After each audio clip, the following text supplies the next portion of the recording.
Hello बच्चों, कैसे हो आप सब। लास्ट वीडियो में हमने देखा बच्चों कि पंक्चुएशन के आपके क्या क्या सिंबल थे। आज हम डिस्कस करेंगे इनके रूल्स को, एक एक करके डिस्कस करेंगे। तो बेटे देखते हैं कि हाँ बच्चों, अब हम डिस्कस करेंगे बेटे पंक्चुएशन के रूल के बारे में, एक एक टॉपिक के बारे में। तो सबसे पहले हम डिस्कस करने जा रहे हैं फुल स्टॉप। फुल स्टॉप का ये आपका सिंबल है।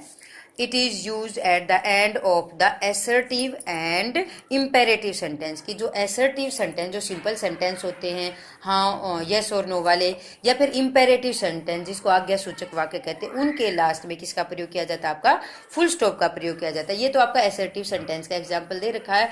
और इम्पेरेटिव सेंटेंस जैसे ओपन द डोर, इस तरीके जो सेंटेंस होते बेटे, काइंडली हेल्प मी, तो ये इनमें भी किसका प्रयोग किया जाता है? आपका फुल स्टॉप का प्रयोग करता है। नेक्स्ट है टू मार्क्स एब्रीवेशन। एब्रीवेशन का मतलब बेटे शॉर्ट फॉर्म लिखने के लिए भी किसका प्रयोग किया जाता है? आपके फुल स्टॉप का प्रयोग किया, जैसे MLA, MA, BA, बीएड, इस तरीके देखो डॉट लगा हुआ है। आजकल इनकी फॉर्म बेटे डायरेक्ट भी लिखी है, लेकिन ये लिखा जाएगा कैपिटल लेटर में, जैसे BA, MA, ठीक है। नेक्स्ट है आपका इंटेरोगेशन, इंटरोगेटिव।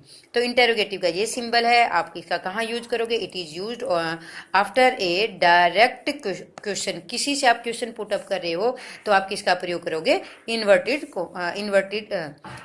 इंटेरोगेशन का।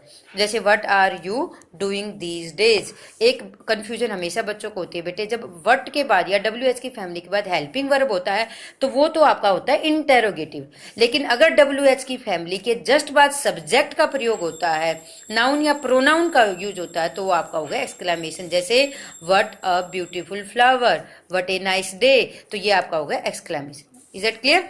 नेक्स्ट आ गया आपका एक्सक्लेमेशन। एक्सक्लेमेशन का मतलब ये डॉट, ये नहीं सॉरी, ये आपका पूर्ण विराम की तरह, और ये डॉट। तो it is used after the interjections का प्रयोग किया, जैसे कि अलास, हुर्रा, वाओ, तो इनमें का प्रयोग किया जाता है। जैसे alas I have lost my bags. Next है आपका बेटा after optative sentence. Optative sentence मतलब इच्छा सूचक वाक्य, जो हम गॉड से विलिंग करते, जैसे आपका अगर may he live long, may god bless you, तो उसके लिए आप क्या करोगे? एक्सक्लेमेशन का प्रयोग करोगे। नेक्स्ट है आपका कोमा। कोमे का प्रयोग कहाँ किया जाता है? तो देखो बच्चों, it is use to separate a series of word.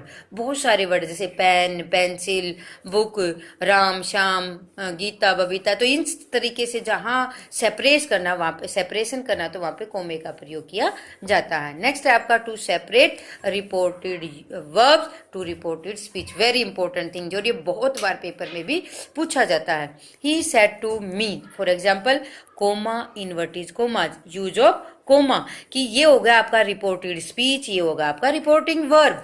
जब रिपोर्टेड स्पीच को रिपोर्टिंग वर्ब से अलग करने के लिए किसका प्रयोग किया जाता है? कोमे का प्रयोग किया जाता है। ही सेड टू मी, तभी इसने लिखा कि सेपरेट करने के लिए कोमे का प्रयोग किया जाएगा।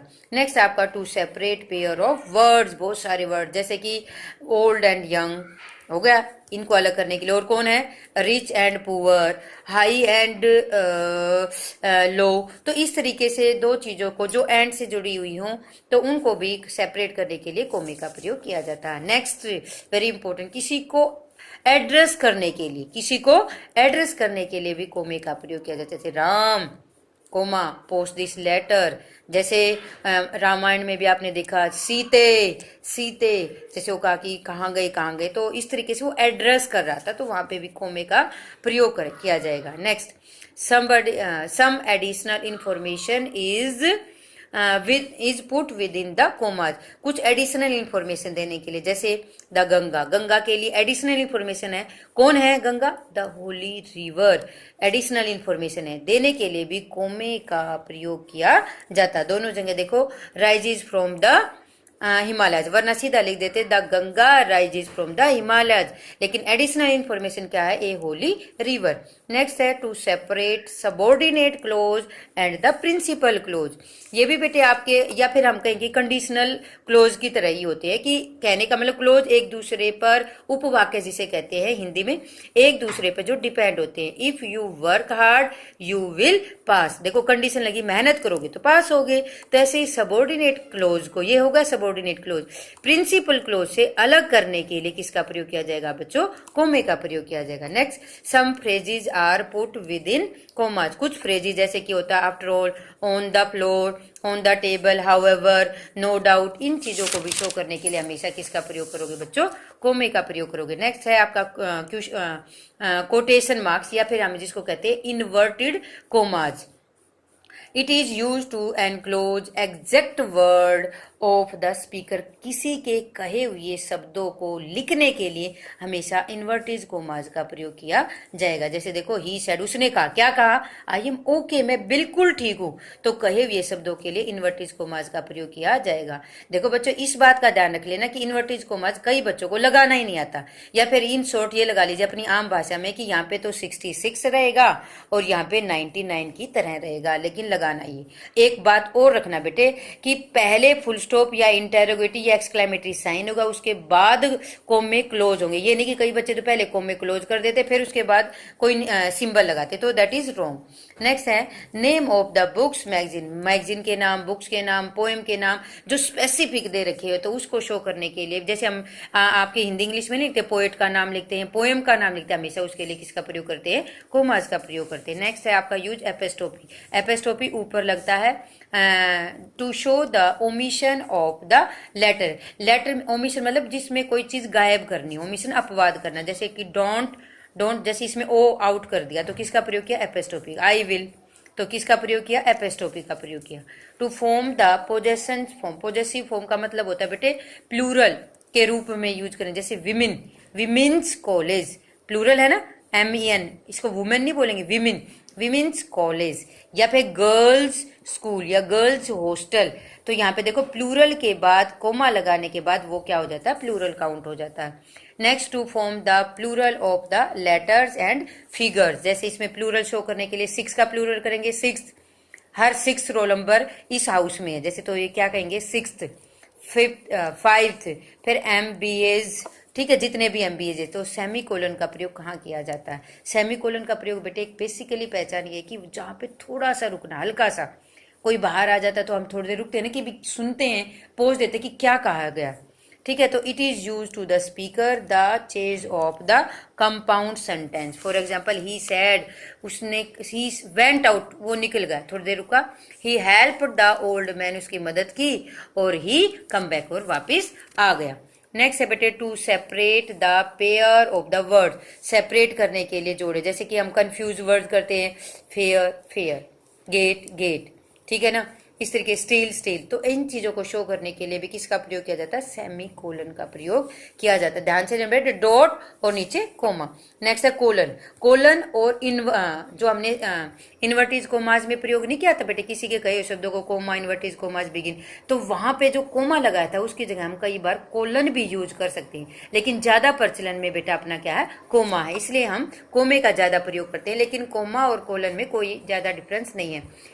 टू गिव एन एग्जाम्पल, जैसे लिस्ट ऑफ सम थिंग्स, जैसे इसने लिखा प्लीज सेंड मी, भेज दो, सम बुक्स, कुछ बुक्स, तो उसने क्या किया? कोलन का यूज किया, और आगे बता रहा कौन सी बुक? फर्स्ट फ्लाइट, कोई ग्रामर की, बिहाइव, मोमेंट्स, इस तरीके से। To begin a quotation, quotation start, देखो ये लिख रखा है शेक्सपियर से, शेक्सपियर ने कहा है, यहाँ पे कोमा इन्वर्टिज कोमाज नहीं लगाते हम, comma inverted commas, the world is a stage, तो लेकिन यहाँ पे क्या है? इसने कोलन का प्रयोग किया है। ध्यान दो बच्चों इस बात पे, और बड़ी इंटरेस्टिंग बात की है शेक्सपियर ने क्या कहा है? बड़ी अच्छी थीम दी है। उसने कहा कि ये संसार एक स्टेज है, एक मंच है, हर जो हीरो है, हीरोइन अपना प्ले करता है रोल, दुनिया में आता है, अपनी ड्यूटी पूरी करता है और उसके बाद चला जाता है।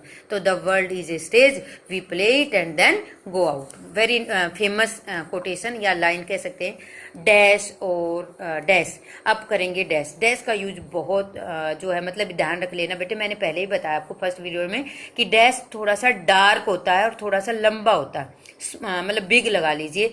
और क्या है बेटा, जैसे हमने लिखा कि सेशन लिखना चाह रहे हैं, जैसे अब चल रहा है 2020 टू 2021, तो जो ये गैप है ना बेटे, ये जो गैप है हमने, तो इस गैप को ज्यादा स्पेस देने के लिए भी इस गैप में जो गैप दिखा रखा है उसको शो करने के लिए डैश का प्रयोग करेंगे। एक और एग्जांपल मैं देना चाहूंगी, देखो बेटे, जब हम कोई वर्ड लिखते हैं आजकल वीडियो पे तो कीपैड का यूज करते हैं मोबाइल पे, तो हम क्या करते हैं, एक वर्ड से दूसरे गैप देने के लिए हम स्पेस बार का प्रयोग करते हैं ना, तो उस स्पेस बार के लिए उसे हम क्या कहेंगे, एक तरह से डैश का प्रयोग करेंगे, इसमें गैप ज्यादा होता है, ठीक है। It is used after a quotation when the share is given, जब कहने वाला दे रखा हो, जैसे child is the father of man, ये बड़ा अच्छा प्रोवर्ब है। किसने कही ये बात? वर्ड्सवर्थ ने कही। तो किसी के कहे हुए, ये जो गैप है ना बेटे, देखो ध्यान दो, इस डैश के बीच में जो ये गैप है, मैन के बीच में और डैश के बीच में, वर्ड्सवर्थ के और डैश के बीच में जो ये गैप है, ये गैप ही क्या है, डैश को शो करता है। वरना हाइपन भी ऐसा ही होता है, टू हाइड एनी वर्ड, कोई चीज छुपाने के लिए। जैसे हम क्लास में कई बार इनडायरेक्ट बात कहते हैं, कैसे कहेंगे कि ऐसे ऐसे एक बच्ची ने ऐसे कर दिया और किसी ने चोरी किया तो वो बता दे, तो मतलब हम उसका नाम नहीं डिस्क्लोज करते, तो किसी की बात को छुपाने के लिए। जैसे इसमें लिखा, he told me that mister dash, कोई भी मिस्टर डैश बिट्रेयस, जिसने मुझे धोखा दिया। हाइपन में क्या बताइए, थोड़ा सा स्मॉल होगा, हल्का सा होगा। जैसे हम लगाते हैं ना सिस्टर इन लो, जैसे father in low, sister in लो, 21, तो ये है, ये जो आपका डैश ये हल्का होगा, स्मॉल होगा, और आपका जो डैश था वो क्या होगा, डार्क होगा और बड़ा होगा। It is use in the compound word, जब दो वर्ड इकट्ठे हों तो उसमें इसका प्रयोग किया जाता है। अब नेक्स्ट यूज आपका कैपिटल लेटर की। कैपिटल लेटर का आपको पता है कि पहला सेंटेंस का जो पहला वर्ड होगा वो हमेशा कैपिटल लेटर होगा। दूसरा सैल्यूटेशन, जहां हम अभिवादन कर रहे किसी को, जैसे मैंने किया था राम, सीते, इस तरीके से अभिवादन, जैसे माई डियर सर, जैसे हम एप्लीकेशन वगैरह में, लेटर वगैरह में लिखते हैं माई डियर सर, तो एम क्या होगा, बड़ा होगा। हाँ, इसमें अगर आप डियर लगाना चाहते, जैसे डियर सर भी लिख दे तो डी बड़ा हो जाएगा। ओके बच्चों। नेक्स्ट है नेम और सरनेम के लिए भी बड़ा अक्षर होगा हमेशा, बड़ा, जैसे कि मैं लिखना चाहूँ सुनीता शर्मा तो हमेशा मेरा क्या आएगा, बड़ा वर्ड आएगा, कैपिटल लेटर आएगा। या शर्माज फैमिली तो भी उसमें एस बड़ा आएगा। नेक्स्ट इन्वर्टीज कोमाज में, जैसे मैंने एक सेंटेंस पहले भी लिखा था, इन्वर्टीज कोमाज में पहला अक्षर हमेशा क्या आएगा बेटे, बड़ा आएगा। तो ये थे आपके पंक्चुएशन के रूल जो मैंने पढ़े, और आपने अच्छे से अंडरस्टैंड भी कर लिए होंगे बच्चों, और आपको समझ में भी आ गया होगा। मैं रिटर्न आपको भेज दूंगी, लिख रखे हैं तो लिखने की ज़रूरत नहीं है, लेकिन इसको please understand this videos. Thank you very much, have a nice day.